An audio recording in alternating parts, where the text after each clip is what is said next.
Marcus always knew he had to work twice as hard to get half as far. From a young age, his parents drilled into him the importance of education, perseverance, and above all, resilience. As he walked into the office of Carlyle Enterprises, the company he had devoted the last 5 years of his life to, he couldn't help but feel a sense of pride. He had climbed the corporate ladder quickly, much faster than his colleagues, and it wasn't just because of his talent. It was his determination, his willingness to put in the extra hours, and his belief that hard work would eventually pay off. The office was a marvel of modern design, glass walls, minimalist furniture, and an air of efficiency that buzzed throughout the day. Marcus's desk was always organized, his papers neatly stacked, his computer monitor glowing with spreadsheets and reports that most people found tedious. But not Marcus. He thrived in this environment, and he knew every piece of data he worked on could make or break a deal worth millions. However, not everyone in the office shared his enthusiasm or appreciated his work. Mr. Carlyle, the CEO of the company, was an older white man who had inherited the business from his father. He was known for his no-nonsense attitude and his ability to make or break careers with a single decision. But there was something else about Mr. Carlyle that everyone knew but never spoke about openly: his disdain for anyone who didn't fit his narrow definition of what a successful employee should look like. And for Marcus, that had always been a problem. Mr. Carlyle had never hidden his displeasure with Marcus, even as the young man brought in client after client, securing deals that kept the company thriving. To the boss, Marcus was a threat, not just because of his success, but because he didn't conform to the old boys club mentality that Carlyle clung to. It was in the way Carlyle would ignore Marcus's ideas in meetings, how he would assign him the most challenging projects without the necessary support, and how his eyes would narrow every time Marcus walked by. But Marcus had learned to navigate this terrain with a quiet strength.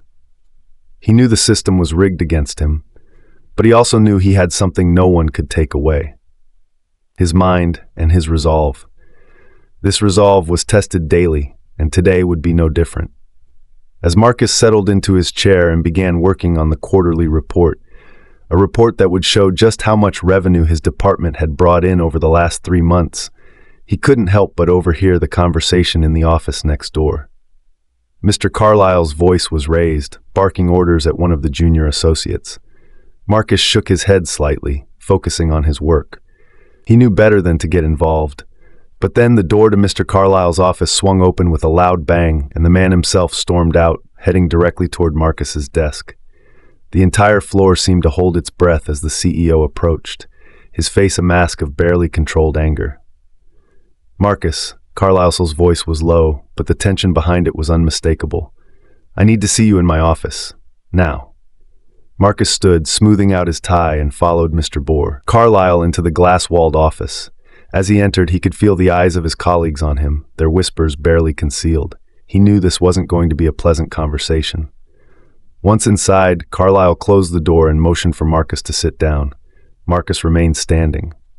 "Is there a problem, Mr. Carlyle?" Marcus asked, his voice calm and measured. "A problem?" Carlyle repeated, his tone dripping with sarcasm. "Yes, there's a problem, Marcus. This report—" He slammed a folder onto the desk, causing the papers inside to scatter. "Is incomplete. And this isn't the first time you've failed to meet the expectations of this company." Marcus glanced at the papers, recognizing them as preliminary drafts he had prepared for the senior management meeting next week. He had been meticulous, as always, but it seemed Carlyle was looking for any excuse to berate him. "I can assure you, Mr. Carlyle, the final report will be completed ahead of schedule.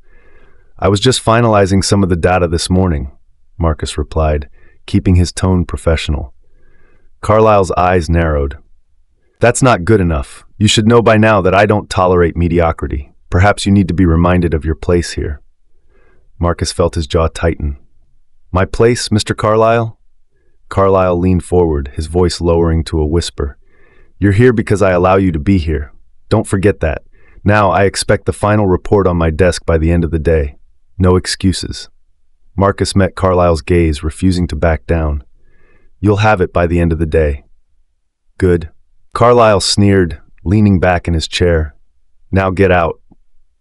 Marcus left the office, his mind racing. The encounter had shaken him, but he refused to let it show. He returned to his desk and got back to work, knowing that this wasn't just about a report. Carlyle was sending a message, one that Marcus had heard loud and clear. But as he typed away, his determination only grew stronger. He wasn't going to let Carlyle or anyone else push him out. Not after everything he had sacrificed to get here. The rest of the day passed in a blur. Marcus focused on his work, poring over the numbers with a laser-like precision that had become second nature to him. He double-checked every figure, every calculation, making sure there wasn't a single error Carlyle could use against him. His colleagues occasionally glanced his way, their faces a mixture of sympathy and concern, but none dared approach him. The unspoken rule in the office was clear. When Carlyle had his sights set on someone, it was best to keep your distance. As the hours ticked by, Marcus felt the weight of Carlyle's words pressing down on him. "You're here because I allow you to be here." The phrase echoed in his mind, fueling a fire that had been simmering for far too long. He had worked tirelessly to prove himself, to rise above the prejudice and stereotypes that had been thrown at him since he first entered the corporate world. And yet, despite all his achievements, Carlyle still saw him as nothing more than a cog in the machine, a cog that could be easily replaced. By the time Marcus finished the report, the office had emptied out. He printed the final copy, carefully placed it in a folder, and made his way to Carlyle's office. The door was slightly ajar, and Marcus could see Carlyle inside, sitting behind his large mahogany desk, reviewing some documents. He knocked softly. "Come in." Carlyle's voice was gruff. Marcus entered the office and placed the folder on Carlyle's desk. "Here's the final report, Mr. Carlyle. I've included the updated projections and all the supporting data." Carlyle didn't look up. He simply nodded and muttered, "You can go." Marcus hesitated for a moment, then turned to leave. But as he reached the door, something inside him snapped. He had spent years biting his tongue, swallowing his pride, and enduring countless slights and indignities. But no more. He turned back to face Carlyle. "Mr. Carlyle," Marcus began, his voice steady but firm, "I've been with this company for 5 years. In that time, I've brought in millions of dollars in revenue, led successful projects, and helped grow this business. I've worked hard, harder than most, and I've done it because I believe in the value of what we do here." Carlyle finally looked up, his eyes cold and calculating. And, Marcus continued, "I've also noticed that despite my contributions, I've been consistently overlooked for promotions and opportunities that have been given to others, people who haven't achieved nearly as much.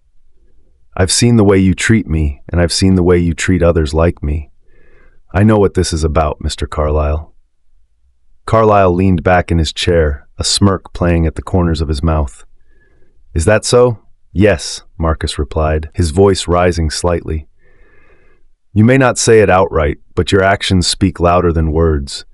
You don't respect me, not because of my work, but because of who I am, and I think it's time we address that." For a moment, the office was silent, the tension thick enough to cut with a knife. Carlyle stared at Marcus, his expression unreadable, before finally breaking into a mocking laugh. "Address it? Marcus, you really think this is about respect? This is business, and in business, you either deliver or you don't. That's all there is to it."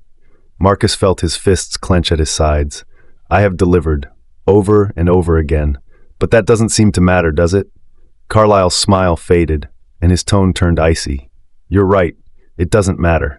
Because at the end of the day, this is my company. I make the decisions here, not you. And if you don't like it, you can leave. In fact, maybe that's what needs to happen." Marcus's heart skipped a beat. "What are you saying?" "I'm saying," Carlyle replied, standing up and walking around the desk to stand directly in front of Marcus, "that you're fired, effective immediately. Pack your things and get out." The words hit Marcus like a sledgehammer. He had expected pushback, maybe even more of Carlyle's usual condescension, but not this. Not outright dismissal. For a moment, he was too stunned to respond. But as the reality of the situation sank in, a calm resolve settled over him. "If that's how you want it," Marcus said quietly, "then so be it. But remember this, Mr. Carlyle. You may think you're in control, but power is a funny thing. It doesn't always belong to the people who think they have it. Carlyle sneered. Is that a threat? Just something to think about, Marcus replied. He turned on his heel and walked out of the office, his heart pounding but his head held high. As he packed up his belongings, the office remained eerily quiet. His colleagues, sensing what had just happened, avoided his gaze, their whispers filling the air with a mixture of shock and speculation. But Marcus didn't care. He had faced bigger challenges in his life, and he knew this was just one more obstacle to overcome. With his box of personal items in hand, Marcus took one last look around the office. It had been a place of growth and achievement, but also of pain and frustration. As he walked out the door, he felt a weight lift off his shoulders. He was free. What Carlyle didn't know, what he could never have known, was that Marcus had been preparing for this moment. For months, he had been working on something big, something that would change everything. And now, as he stepped out into the cool evening air, Marcus knew that his time was coming.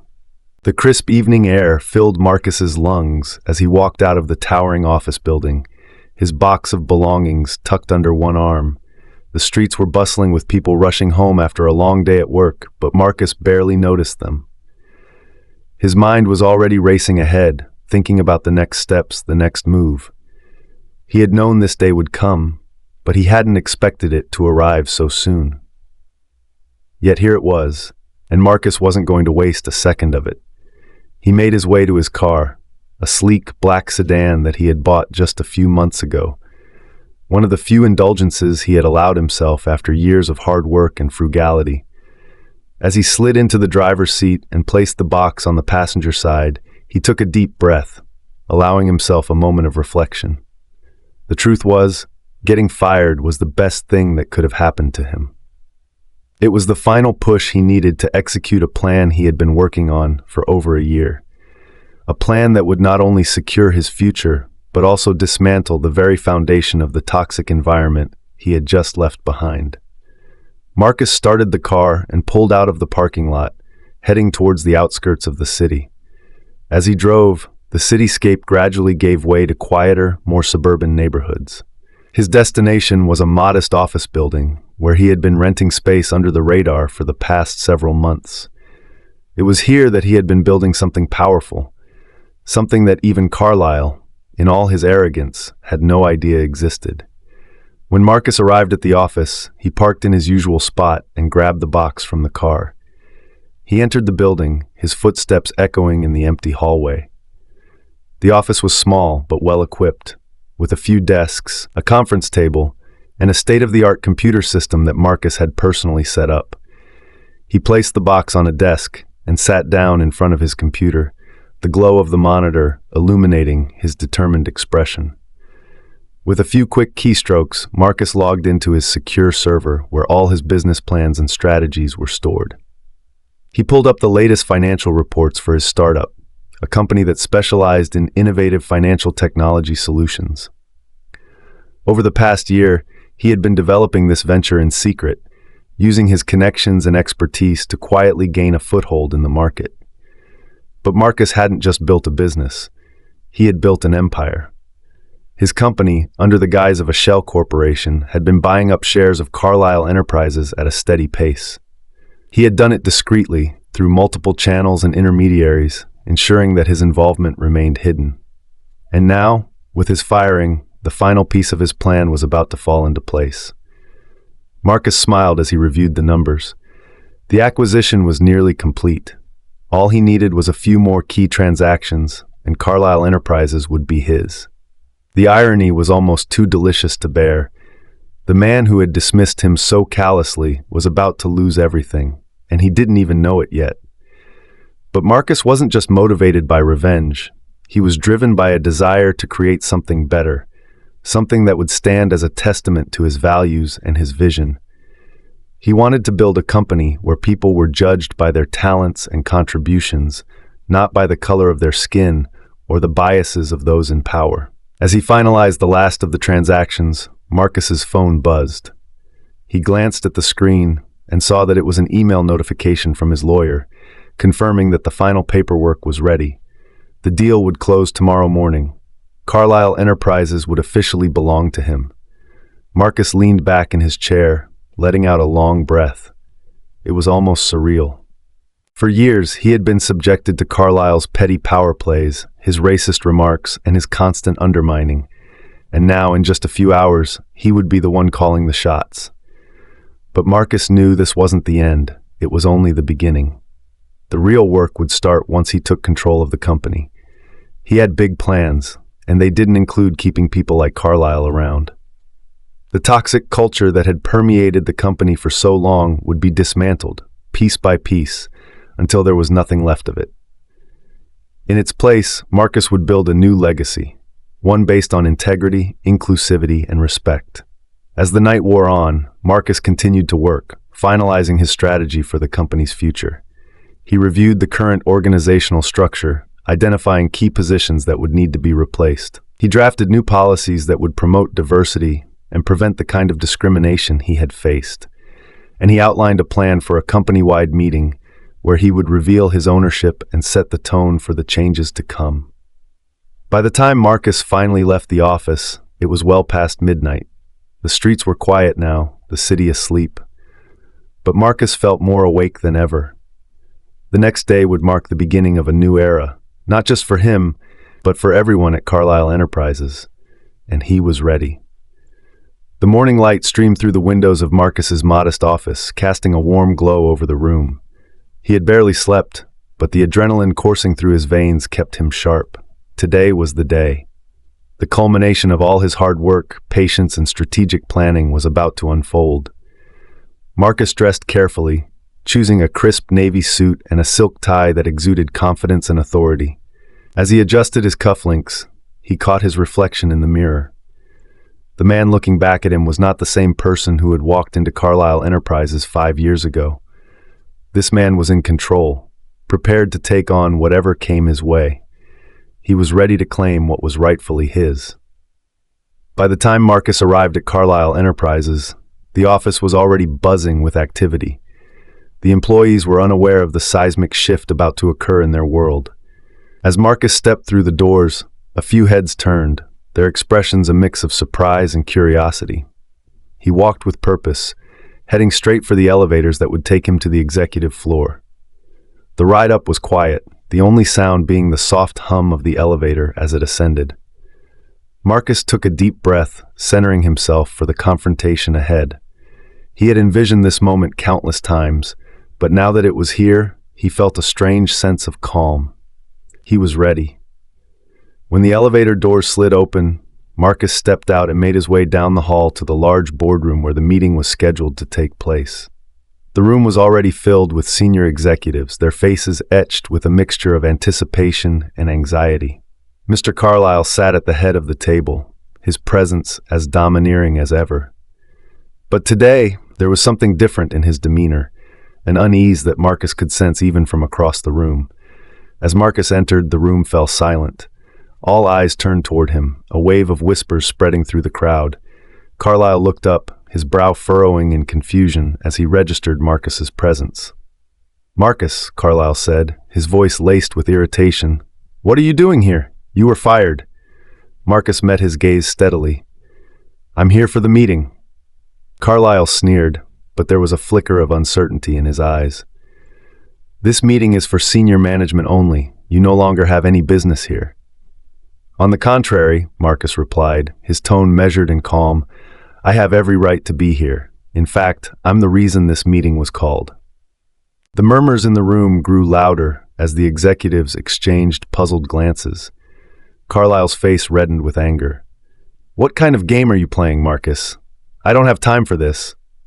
"This is no game, Mr. Carlyle," Marcus said, stepping further into the room.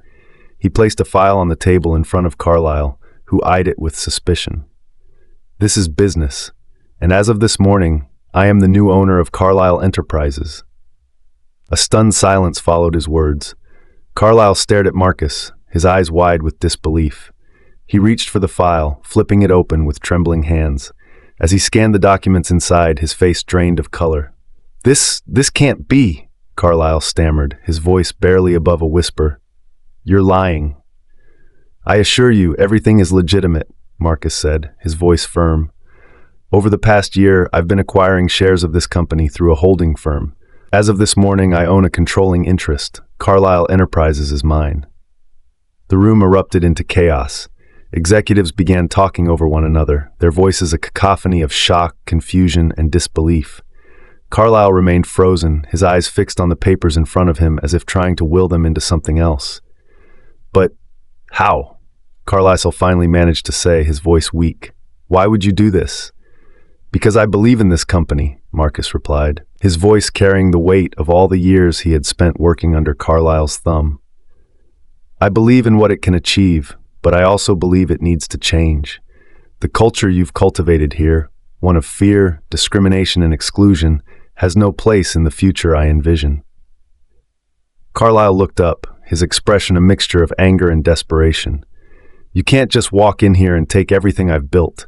You don't have the experience, the connections. This company will crumble without me. Marcus shook his head. This company will thrive without you, because I'm going to build something better, something that values every employee for their contributions, not the color of their skin or the prejudices of their superiors. You're making a mistake, Carlyle growled, his anger returning. You think you can just waltz in here and undo everything I've done? You're nothing more than Enough, Marcus cut him off, his voice sharp and commanding. This isn't about you anymore, Carlyle. This is about the future. A future where people like you don't get to decide who succeeds and who doesn't, based on outdated and bigoted beliefs. Carlyle opened his mouth to retort, but the words died on his lips as he realized the futility of his position. Marcus had outmaneuvered him, taken everything he held dear, and there was nothing he could do to change that. I'll be announcing a full restructuring of the company, Marcus continued, turning to address the room. There will be new policies, new leadership, and a new direction. I'm committed to making Carlyle Enterprises a place where everyone has the opportunity to succeed, regardless of their background. Those who are willing to work toward that vision are welcome to stay. Those who aren't, he looked directly at Carlyle, will be shown the door. The executives exchanged uneasy glances, their faces reflecting a mixture of hope and fear. They had seen the writing on the wall, and they knew that a new era was dawning, one that would demand more of them than ever before. Carlyle, still seated, looked up at Marcus with a defeated expression. You think you've won, don't you? Marcus didn't hesitate. This was never about winning or losing, Carlyle. It was about doing what's right. And now, I'm giving you a choice. You can resign quietly and leave with whatever dignity you have left. Or you can stay and fight, but I guarantee you will lose. Carlyle's shoulders slumped, the fight draining out of him. He looked around the room, seeing nothing but the cold reality of his situation reflected in the faces of his former allies. There was no path forward for him here, no way to claw back the power he had lost. Without another word, Carlyle stood, his movements slow and deliberate. He reached into his jacket pocket, pulling out a folded piece of paper, his resignation letter, hastily prepared in the face of rumors about a potential takeover. He placed it on the table in front of Marcus. I hope you know what you're doing, Carlyle muttered, his voice heavy with resignation. Marcus took the letter and nodded. I do, and I suggest you take some time to reflect on the choices that brought you here. Carlyle didn't respond. He simply turned and walked out of the boardroom, the door closing softly behind him. The room remained silent for a few moments longer, the weight of what had just happened settling in. Marcus looked around at the remaining executives, his expression resolute. This is the beginning of a new chapter for Carlyle Enterprises. I expect each of you to rise to the challenge. Together, we can build something great. And with that, the meeting ended. Marcus left the boardroom, his mind already racing with the tasks that lay ahead. But as he walked through the halls of his new company, he felt a sense of purpose and fulfillment that had eluded him for years.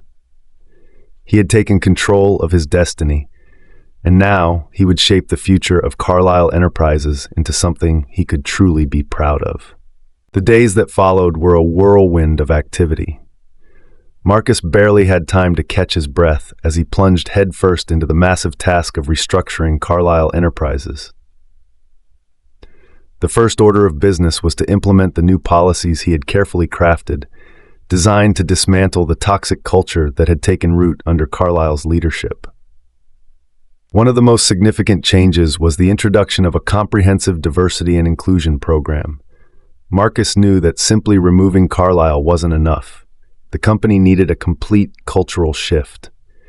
He hired a team of experts to lead the initiative, ensuring that every employee received training on unconscious bias, cultural competency, and the value of diversity in the workplace.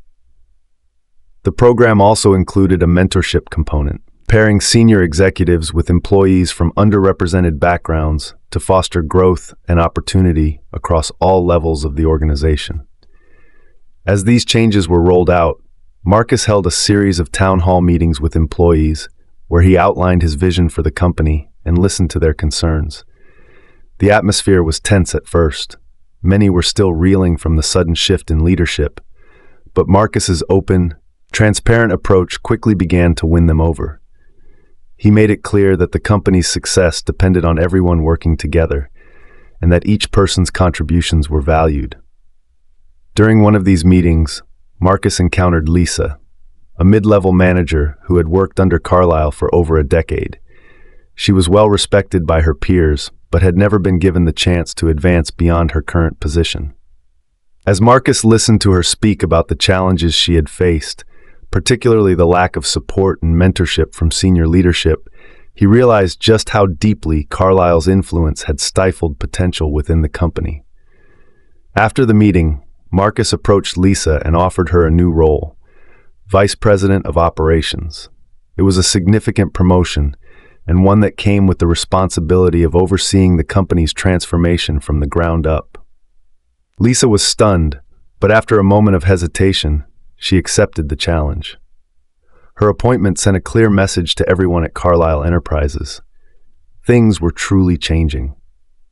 The reaction to Marcus's leadership wasn't universally positive. Some of the old guard, the executives who had been loyal to Carlyle and benefited from his favoritism, resisted the changes. They grumbled about the new policies, complained about the diversity initiatives, and questioned Marcus's qualifications. But Marcus was undeterred. He held firm, knowing that their discomfort was a necessary part of the transition. One of the most vocal critics was Richard, the CFO who had been Carlyle's right-hand man for years. Richard had been instrumental in maintaining the status quo, and he wasn't about to let go of his power without a fight. He challenged Marcus at every turn, questioning his decisions in meetings and sowing seeds of doubt among the senior leadership team. But Marcus was prepared. He knew that to truly transform the company, he needed to address the root of the resistance. During a particularly heated executive meeting, Richard openly challenged one of Marcus's key initiatives, a plan to overhaul the company's hiring practices to ensure greater diversity in the executive ranks. "This is going too far, Marcus," Richard said, his voice dripping with disdain. "You're turning this company into some kind of social experiment. We're here to make money, not to play politics." Marcus remained calm, meeting Richard's gaze with unwavering resolve. "Diversity is not just a social issue, Richard, it's a business imperative. Study after study has shown that companies with diverse leadership perform better financially." "This isn't about politics. It's about making Carlyle Enterprises stronger and more competitive," Richard scoffed. "And what about experience? Are we supposed to just hand over executive positions to people who haven't earned them?" "Experience is important," Marcus acknowledged, "but so is opportunity. For too long, this company has operated on a closed-loop system, where only certain people, those who look a certain way or come from certain backgrounds, have been given the chance to succeed. That ends now. We're opening the doors to talent from all walks of life, and I expect everyone in this room to support that effort." The room fell silent as Marcus's words hung in the air. Richard opened his mouth to argue further, but Marcus cut him off. "If you can't get on board with this, Richard, then perhaps this isn't the right place for you anymore." The ultimatum was clear. Richard, his face flushed with anger, glanced around the room, realizing he had lost the support he once took for granted. Reluctantly, he backed down, but the message was clear. Marcus wasn't going to tolerate any more resistance. As the meeting ended, Marcus felt a surge of determination. The battle for the company's soul was far from over, but he had taken a crucial step in the right direction.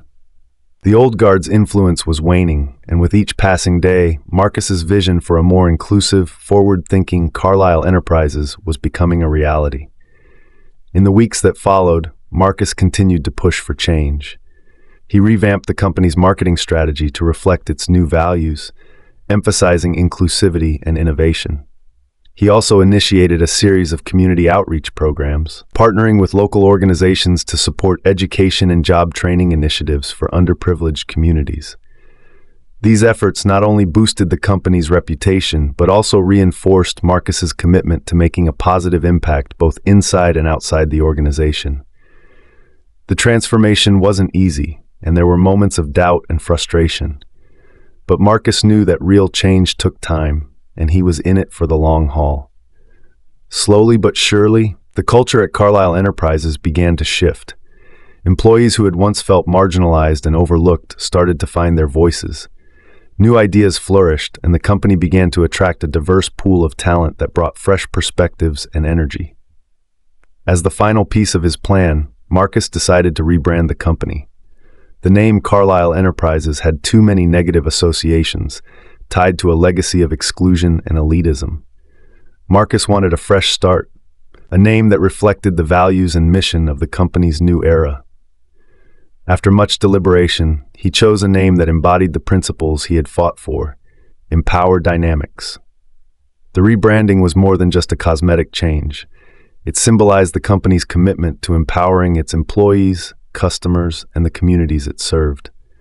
The new name was unveiled at a company-wide event where Marcus delivered a powerful speech about the journey they had all embarked on together. He spoke about the importance of resilience, the power of diversity, and the responsibility they all shared in building a better future. As Marcus stood on the stage, looking out at the faces of his employees, many of whom had been skeptical at first, but were now fully on board with his vision, he felt a deep sense of fulfillment. He had taken on the challenge of transforming a company steeped in prejudice and stagnation, and he had succeeded. But more than that, he had created something lasting, something that would continue to grow and evolve long after he was gone. The applause that filled the room was thunderous, but it wasn't just for Marcus. It was for all of them, for the collective effort that had brought about this incredible transformation. As he stepped off the stage, Marcus knew that this was only the beginning. Empower Dynamics was poised for greatness, and with the right leadership, it would achieve heights that Carlyle Enterprises could never have imagined. Months passed, and Empower Dynamics began to establish itself as a leader not just in its industry, but in the way it conducted business. The company's transformation under Marcus's leadership was nothing short of remarkable. The changes he had implemented weren't just superficial. They had fundamentally altered the way the company operated, from its internal culture to its external relationships. Marcus's commitment to diversity and inclusion paid off in ways that even he hadn't fully anticipated. The company's new hiring practices brought in a wealth of talent from diverse backgrounds, leading to innovative ideas and approaches that set Empower Dynamics apart from its competitors. The mentorship program blossomed, fostering a sense of community and collaboration among employees at all levels. And the company's outreach programs made a tangible difference in the lives of countless people, earning it a reputation as a socially responsible and forward-thinking organization. The financial success followed naturally.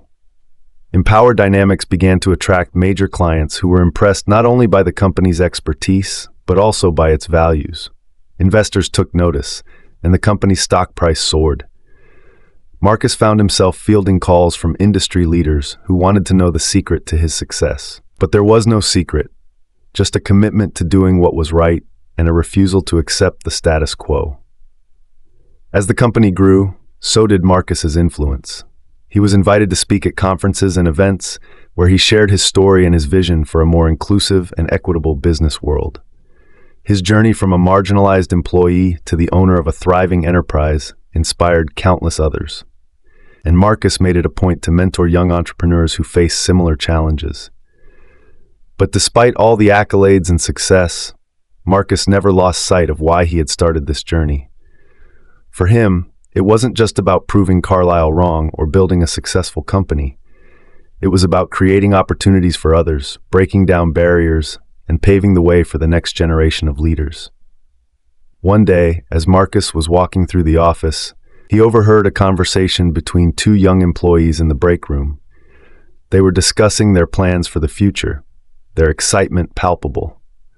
One of them mentioned how much they admired the company's values and how it had given them a chance to grow in ways they never thought possible. Marcus smiled to himself as he walked by. This was what it was all about, seeing the impact of his work on the lives of others. He had set out to change the culture of a single company, but in doing so, he had created a ripple effect that was spreading far beyond the walls of Empower Dynamics. As the years went by, Empower Dynamics continued to thrive, becoming a model for other companies looking to reinvent themselves. Marcus remained at the helm, but he made sure to groom the next generation of leaders who shared his vision and commitment to equality and justice. He knew that true success wasn't measured by profits or market share, but by the positive impact you had on the world and the legacy you left behind. And then one day, Marcus received a letter. It was from Mr. Carlyle. The letter was short, written in a shaky hand that betrayed the older man's age and declining health. In it, Carlyle expressed a mixture of bitterness and grudging respect. He acknowledged that Marcus had achieved something extraordinary, something that Carlyle himself had never been able to do. "You were right," the letter read.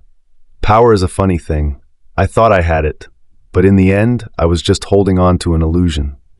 You took what I built and made it better. I won't pretend to understand everything you've done, but I can see the results. I suppose I was wrong about you, about a lot of things." Marcus read the letter twice, then carefully folded it and placed it in his desk drawer. He felt no need to respond. Carlyle's words, though unexpected, didn't change anything. Marcus had made peace with the past long ago. His focus was on the future, on continuing to build a company that stood for something meaningful. The letter was just another reminder of how far he had come. Marcus didn't need validation from Carlyle or anyone else. The success of Empower Dynamics, the opportunities it created, and the lives it changed were all the validation he needed. Years later, as Marcus prepared to step down from his role as CEO, he reflected on the journey that had brought him to this point. He had faced adversity, discrimination, and challenges that would have broken many others. But through it all, he had remained true to his values, and in doing so, he had built something that would outlast him, a company that embodied the principles of fairness, respect, and empowerment. As he handed over the reins to a new CEO, a young woman of color who had risen through the ranks under his mentorship, Marcus knew that the company was in good hands. Empower Dynamics would continue to grow and evolve, but its core values would remain unchanged. And so Marcus walked out of the office for the last time, his heart filled with a deep sense of satisfaction. He had done what he set out to do, and more. He had proven that with determination, vision, and a commitment to doing what was right, you could change the world, even if it was just one company at a time. As he stepped into the cool evening air, Marcus looked up at the sky, the city lights twinkling around him. The future was bright, not just for him, but for all those who would come after. He had left his mark, and that was more than enough.